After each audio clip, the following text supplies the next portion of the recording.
বাবু কিছু দিন বাবু। তোর কি লাগবে? এই নিয়ে ধর আমার বাচ্চা আর বড় কর একে তুই।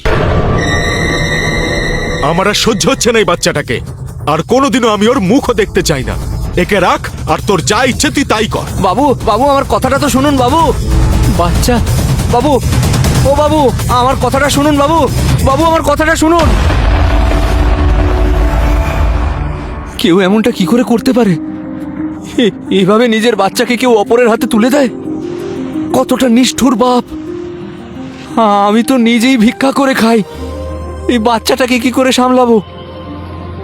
একটা কাজ করি, এই বাচ্চাটাকে পুলিশের হাতে তুলে দিই। না না, জানি না তারা আবার এই বাচ্চাটার সাথে কি করবে। হ্যাঁ, ওই ভদ্রমহিলাকে দিয়ে আসি। দিদি কিছু পয়সা দিন দিদি, ঈশ্বর আপনাকে আশীর্বাদ করবেন। আশীর্বাদ করবে? এই নিন 500 টাকা, আর এটা আশীর্বাদ করুন যে আমি যাতে খুব তাড়াতাড়ি মা হতে পারি। আপনি একজন গরিবকে সাহায্য করেছেন দিদি, দেখবেন আমি বলছি আপনার মনস্কামনা পূর্ণ হবেই। আমার কাছে ঈশ্বরের দেওয়া সবকিছু আছে, কিন্তু কিন্তু আমার কিছুতেই সন্তান হচ্ছে না জানেন। আজ আপনি আমার জন্য প্রার্থনা করলেন, হতে পারে এবার আমি মা হতে পারবো। দিদি গরিবের প্রার্থনা কখনো বিফল হয় না, দেখবেন ভগবান একদিন আপনার ইচ্ছা অবশ্যই পূর্ণ করবে। এটা আমার কার্ড, এটা রেখে দিন। যদি কখনো কোনো কিছুর প্রয়োজন পড়ে অবশ্যই আমায় ফোন করবেন। দিদি আপনি বোধহয় প্রথম মানুষ যে একজন গরিবের ব্যাপারে এতটা ভাবছে।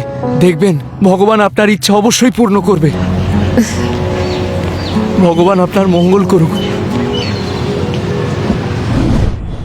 ওই দিদির নম্বরও তো আমার কাছে ছিল। একটা কাজ করি, এখানে কাউকে ওনাকে ফোন করতে বলি আর ওনাকে বলি এখানে আসতে। হ্যাঁ এটাই ঠিক হবে।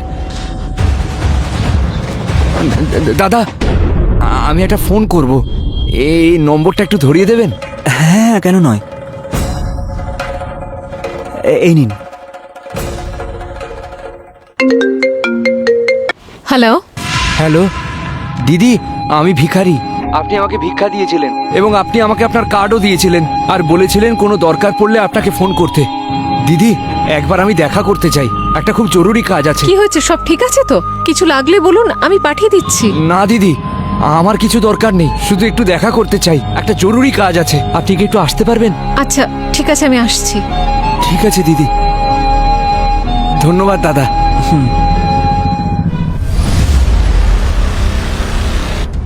কাঁদে না বাবু, কাঁদে না। কি হলো, আপনি আমাকে হঠাৎ এখানে ডাকলেন কেন? সব ঠিক আছে তো? দিদি আমি এখানে ভিক্ষা করছিলাম, একজন এলো আর এই বাচ্চাটাকে ধরিয়ে দিয়ে চলে গেল। আমি ওনাকে অনেক আটকানোর চেষ্টা করলাম, কিন্তু উনি দাঁড়ালেন না। বাচ্চাটা একটা মেয়ে, তাই হয়তো উনি রাখতে চাইলেন না। দিদি আমি একটা ভিখারি, আমি এই বাচ্চাটাকে সামলাতে পারবো না।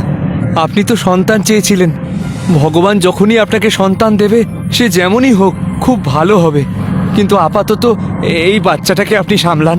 সত্যি? এটা তো ঈশ্বরের অনেক বড় কৃপা। আমি 2 দিন আগে আমার স্বামীর সাথে কথা বলছিলাম যে যদি কোনো বাচ্চা পাওয়া যায় তাহলে যাতে আমরা অ্যাডপ্ট করে নিই, কিন্তু কিচ্ছু বুঝতে পারছিলাম না যে কোথা থেকে করব, কিভাবে করব। আর তারপর আপনি বললেন যে ওর বাবা ওকে এইভাবে রেখে চলে গেছে, আর আপনি বলছেন আমি যাতে ওকে সামলাই। এ তো ঈশ্বরের খুব বড় একটা ইশারা।